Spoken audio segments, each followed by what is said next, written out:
திருடுவதற்கென ஒரு கூட்டம், அது திமுக கூட்டம். அயோக்கியர்களின் கூட்டம், அது அதிமுக கூட்டம். கயவர்களின் கூட்டம், அது காங்கிரஸ் கூட்டம். பித்தலாட்டத்திற்கென ஒரு கூட்டம், அது பிஜேபி கூட்டம். இதற்கு நடுவே புதிதாக டிவிக்கு முன்னாடியே ஒரு கூட்டம், அது டிவிகே கூட்டம். இந்த கூட்டங்களுக்கு மத்தியில் பாதிக்கப்பட்ட மாணவர்களின், இளைஞர்களின் கோரிக்கைக்கு ஆதரவாக இங்கே ஒரு கூட்டம் நடந்து கொண்டிருக்கிறது. இது நாம் தமிழர் கூட்டம்.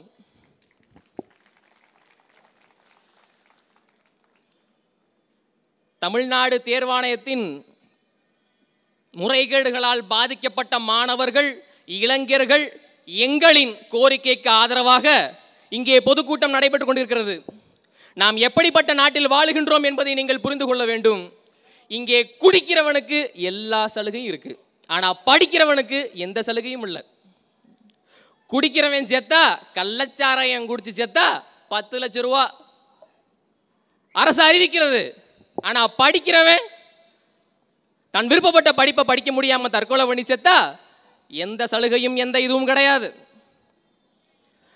குடிகாரன் மறுவாழ்வு மையத்தில் சேர்ந்து அவன் பூரண குணம் பெற்று வெளில வந்தா அரசு வேலையில் அவனுக்கு முன்னுரிமை தருவோம் என அறிவிக்கிறது இந்த அரசு. ஐயா மா சுப்பிரமணியம் அவர்கள் 2023 ஆகஸ்ட் மாதம் 5ஆம் தேதி கண்ணகி நகரிலே ஒரு சென்னையை அடுத்த கண்ணகி நகரிலே ஒரு மறுவாழ்வு மையத்தை தொடங்கி வைத்துவிட்டு ஐயா பேசுகிறார். இந்த மறுவாழ்வு மையத்திலிருந்து குணமடைந்து செல்பவர்களுக்கு வேலை வாய்ப்பில் முன்னுரிமை என்று பேசுகிறது. ஆக குடிக்கிறவங்களுக்கு எல்லா சலுகையும் இருக்கு, ஆனா படிக்கிறவனுக்கு இந்த நாடு என்ன செய்திருக்கிறது என்ற கேள்வி, இந்த கேள்விக்கு எவனிடத்துல பதில் இருக்கிறது? வம்பாடு பட்டு நம்ம 3:30 மணிக்கு அலாரம் வச்சு எந்திரிச்சு அம்மாவை எழுப்பி விட்டு டீ போட சொல்லி டீயை குடிச்சிட்டு 3:30 மணிக்கு கண்ணை திறந்து படிச்சு வம்பாடு பட்டு தூக்கம், பசி எல்லாத்தையும் இழந்து சாப்பாடு இல்லாமல் எல்லா விதமான பொருளாதார நெருக்கடியும் அனுபவிச்சு படிச்சுட்டு பரீட்சை எழுதலான்னு தேர்வுக்கு போனேன். அந்த தேர்வு கேட்குற கேள்வி, ஐயா முதலமைச்சர் ஸ்டாலின் அவர்களுக்கு தாய்மானவர் என்கிற பெயர் எப்படி வந்தது? இது ஒரு கேள்வியா? இந்த கேள்விக்கு பதில் சொல்லத்தான் நான் இங்கே வந்தேனா? விடியல் பயணம் எந்த ஆண்டு தொடங்கப்பட்டது? டிஎன்பிஎஸ்சியில் கேட்கப்பட்ட கேள்வி. நீங்கள் அரசு வேலைக்கு ஆள் எடுக்கிறீங்களா இல்லை அறிவாலய கொத்தடிமை வேலைக்கு ஆள் எடுக்கிறீங்களா? என்ன வேலைக்கு ஆள் எடுக்கிறீங்க? என்ன மாதிரியான கேள்வி? இந்த கேட்ட கேள்விக்கு பதில் சொல்றதுக்கு நாங்கள் 3:30 மணிக்கு அலாரம் வச்சு எந்திரிச்சு படித்தோம். என்ன கேள்வி இது? சரி, கேள்விதான் இப்படி இருக்கு. மொழிபெயர்ப்பு ஒரு கேள்வி. ஜஸ்டிஸ் பார்ட்டி இன்ட்ரடியூஸ்டு த ஹிந்து ரிலிஜியஸ் என்டவுன்மெண்ட் ஆக்ட் அப்படிங்கிற ஒரு, இது சரியா தவறா அப்படிங்கிற ஒரு கேள்வி.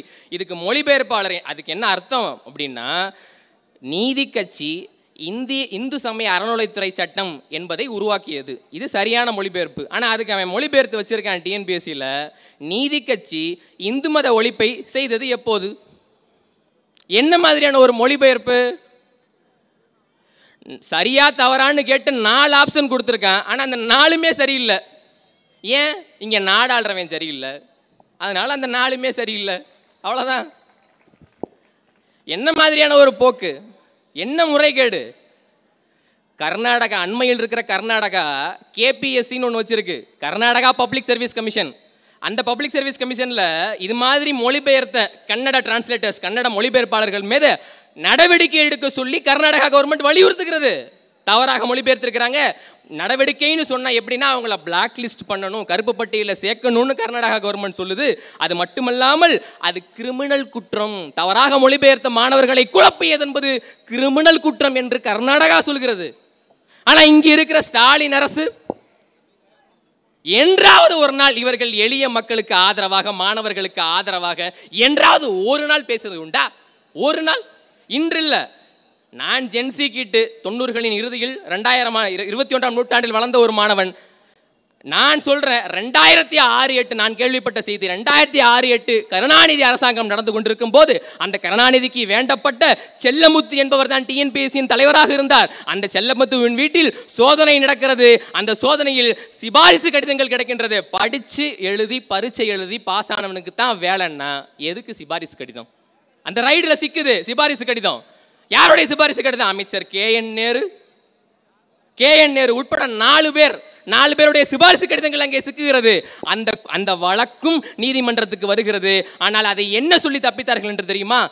டிஎன்பிஎஸ்சி லஞ்ச ஒழிப்புத்துறையினுடைய அதிகார வரம்புக்கு கீழே வரல, அதனால் இவர்கள் எங்கள் மீது நடவடிக்கை எடுக்க முடியாது என்ற செல்லமுத்து தரப்பில் நீதிமன்றத்தில் வாதாடி அவர் மீது எடுக்கக்கூடிய நடவடிக்கை தடை பெறப்பட்டது. இப்போ இல்லை, அப்போ இருந்தே இவங்க இந்த முறைகேடு தான் செஞ்சு வச்சுட்டு இருக்காங்க. நாங்கள் டிஎன்பிஎஸ்சி படிக்கக்கூடிய மாணவர்களுக்கு தெரியும், அங்கே கரண்ட் அஃபேர்ஸ்னு ஒன்று இருக்குது, தற்கால விவகாரங்கள், அது தொடர்பான கேள்விகள்னு ஒன்று இருக்குது. நான் அதை தெரிஞ்சுக்கணும்னு நியூஸ் பேப்பர் எடுத்து படித்தா ஒரே பகுதியில் 700 பேருக்கு வேலை வாய்ப்பு, ஒரே பகுதியில் தேர்வு எழுதிய 700 பேர் பாஸ் ஆகியிருக்காங்க, ஒரே தேர்வு மையத்தில் எழுதிய ஒரே சென்ட்ரல் எழுதின 99 பேர் பாஸு, இது போக ஒரே தெருவில் வசிக்கிற 12 பேர் பாஸு, ஒரே தெருவில் வசிக்கிற உறவினர்கள், அண்ணன் தம்பி மாமே மச்சான் என்ன எல்லாரும் ஒன்றா உட்காந்து ஒன்றா படித்து மார்க் வாங்கினீங்களா, ஒரே தேர்வில் ஒரே உறவினர்கள் இருக்குங்க பாஸு, அவங்களுக்கு வேலை வாய்ப்பு. எஸ்ஐ எக்ஸாம்பிள் முறைகேடு, குரூப் 2வில் முறைகேடு, குரூப் 4வில் முறைகேடு, மோட்டார் வாகன ஆய்வாளர் வேலைக்கு நடக்கக்கூடிய அந்த விஷயத்திலும் முறைகேடு, அரசு உதவி பல் மருத்துவர் அந்த உதவி பல் மருத்துவர் வேலைக்கு நடக்கக்கூடிய தேர்வுகளிலும் முறைகேடு, எல்லாவற்றிலும் முறைகேடு என்று சொல்லும் போதுதான் தெரிகிறது இது முறைகேடு அல்ல. குரூப் 1ல் முறைகேடு, குரூப் 2வில் முறைகேடு, குரூப் 4ல் முறைகேடு, எஸ்ஐ எக்ஸாம்பிள் முறைகேடு, ஒரே தேர்வு மையத்தில் பாஸ் ஆகிறார்கள் அதில் முறைகேடு, எல்லாவற்றிலும் முறைகேடு. ஏன்? இந்த ஆட்சி அதிகாரம், இவர்கள் ஆட்சி செலுத்துகின்ற இந்த முறையே நம் மக்களுக்கு கேடு. இதைத்தான் நீங்கள் புரிந்து கொள்ள வேண்டும். அமைச்சர் பிடிஆர் பழனிவேல் தியாகராஜன் அவர்கள் 2023 சட்டமன்றத்தில் சொல்கிறார், டிஎன்பிஎஸ்சி தேர்வு மையத்தை திருத்த வேண்டிய நேரம் வந்து விட்டது என்று அமைச்சர் பிடிஆர் பழனிவேல் தியாகராஜன் 2023 சட்டமன்றத்திலே சொல்கிறார். ஆனால் இவங்க டிஎன்பிஎஸ்சியை திருத்தல, அதுக்கப்புறம் அவரையே திருத்திட்டாங்க, வேற துறைக்கு மாத்திட்டாங்க. என்ன மாதிரியான ஒரு ஆட்சி நிர்வாகம் இது?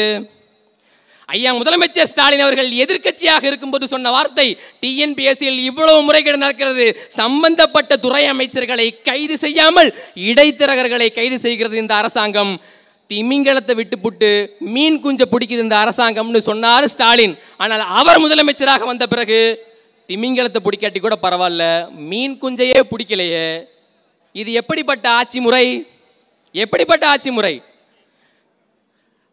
ஐயா, நாங்கள் வாழ வழியற்றவர்கள், எங்கள் அரசு வேலை, நாங்கள் தவம் இருந்து அரசு வேலைக்காக படித்து நாங்கள் கஷ்டப்பட்டு போய் பரீட்சை எழுதி எங்களுக்கு இந்த வேலை வேணும்னு சொல்லி நாங்கள் வம்பாடுபட்டு உழைச்சி எங்கள் ரத்தத்தையும் வேர்வையும் சிந்தி பசி தூக்கத்தை மறந்து எல்லா விதமான உழைப்பையும் போட்ட பிறகும் கூட வரம் தர வேண்டிய தெய்வம் எங்களுக்கு நேர்த்திக்கடன் என்று நெருப்பில் ஓடச் சொல்வது என்பது என்ன மாதிரியான ஒரு அணுகுமுறை? இப்படி வேலை வாய்ப்பையே கடினப்படுத்தக்கூடிய ஒரு சாமானியன் அரசு வேலைக்கு செல்ல வேண்டிய இந்த சாமானிய முறையே நீங்கள் நெருக்கடிக்கு உள்ளாக்கும் போது, ஏற்கனவே படிக்கக்கூடிய மாணவன் எனக்கு ஏகப்பட்ட பொருளாதார நெருக்கடி, அதிலும் நீங்கள் கொடுக்கின்ற இந்த முறைகேடான நிர்வாகம் எனக்கு டிஎன்பிஎஸ்சி மேலே நம்பிக்கை இழக்க வைக்கிறது.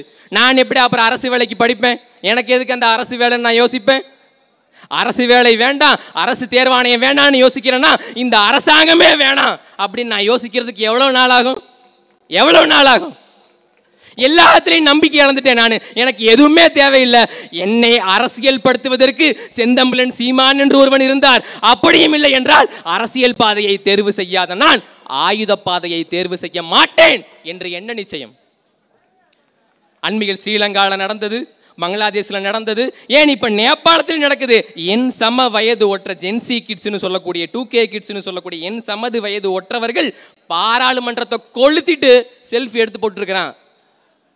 இன்னும் எத்தனை பேர் இங்கே உட்காந்துருக்கானோ அதே மாதிரி ஒரு செல்ஃபி எடுக்கணுங்கிற ஆசையோட. எவ்வளவு சீமான் என்று ஒருவர் இல்லை என்றால் இங்கே எல்லாம் கொளுத்தப்படும், எல்லாம் தகர்க்கப்படும். ஏன்? இந்த அத்தனை ஜனநாயக அமைப்பில் இருந்தும் விலகி வெறி பிடித்து இவர்கள் அத்தனை பேரும் நம்பிக்கை இழந்த என்னை போன்ற இளைஞர்களை அரசியல் படுத்துவதற்கென்று இங்கே தமிழ்நாட்டில் ஒரு தலைவர் இருக்கிறார். அவர் மட்டும் இல்லை என்றால் நான் முதலமைச்சர் அவர்களுக்கு சொல்கிறேன், நீங்கள் காவல்துறையை வைத்து கட்டி காப்பதாக நினைக்கிற சட்ட ஒழுங்கு உண்மையில் எங்க அப்பன் சீமான் போட்ட பிச்சை. அதை நினைவுல வச்சுக்க. ஆகவே இதை முறைப்படுத்தி ஆக வேண்டும். இதை நான் கோரிக்கையாக வைக்கவில்லை, நான் எச்சரிக்கிறேன் இந்த அரசாங்கத்தை. நீங்கள் இப்படியே இதே முறையோடு இதே ஜனநாயக அமைப்பை காத்து இந்த சிஸ்டத்துக்கு உடன்பட்டவர் மாணவர்களாக இளைஞர்களாக எங்களை விடுவதென்பது எங்களுக்கு நல்லதோ இல்லையோ உங்களுக்கு நல்லது. புரட்சி ஓங்குக, இளைய தலைமுறையே தலைமை தாங்குக. இலக்கு ஒன்றுதான், இனத்தின் விடுதலை. இனம் ஒன்றாவோம், இலக்கை வென்றாவோம், நாம் தமிழர். தொடர்ந்து மகளிர்